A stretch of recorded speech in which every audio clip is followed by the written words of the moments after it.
Good morning, students of grade 8. Today we will start our chapter about mechanical waves. First of all, a mechanical wave is the wave that needs a medium in order to propagate in it, and therefore it cannot propagate in vacuum. An example for a mechanical wave is the sound wave or the water wave. As we mentioned before, we have two types of waves, a transverse wave and a longitudinal wave. A transverse wave is when the direction of propagation of the wave is perpendicular to the direction of vibration of particles. As shown in the first figure in here, the direction of the wave is to the right, while the direction of vibration of particle is upward and downward.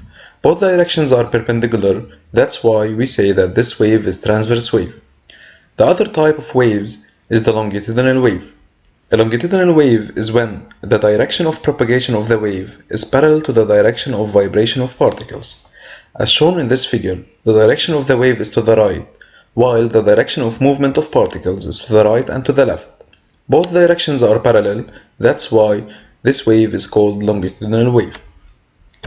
Now we will talk about the characteristics of any wave.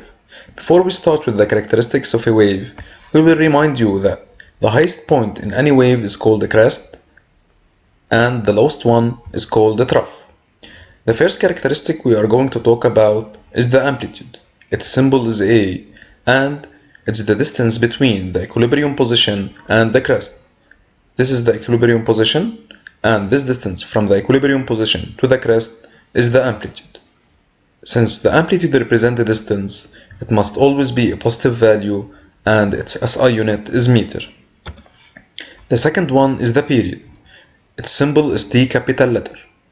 It's the time taken by the wave to complete one cycle or one oscillation. Its SI unit is second. The formula of the period is equal to the time taken, which is represented by T small letter, divided by the number of oscillation, which is represented by N small letter. The third one is the frequency. Its symbol is F small letter.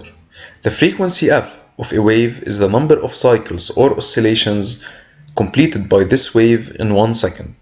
Its SI unit is Hertz, H capital and Z small letter. The formula of the frequency is F is equal to the number of oscillations, which is N small letter, divided by the time taken, which is T small letter. As we noticed, the period and the frequency are reciprocal, so that the period is equal 1 divided by the frequency, and the frequency is equal to 1 divided by the period. The fourth one is the wavelength, which its symbol is called lambda. The wavelength lambda is the distance covered by the wave in one cycle. Its SI unit is meter, since wavelength represents a distance. The last characteristic we are going to talk about is the speed.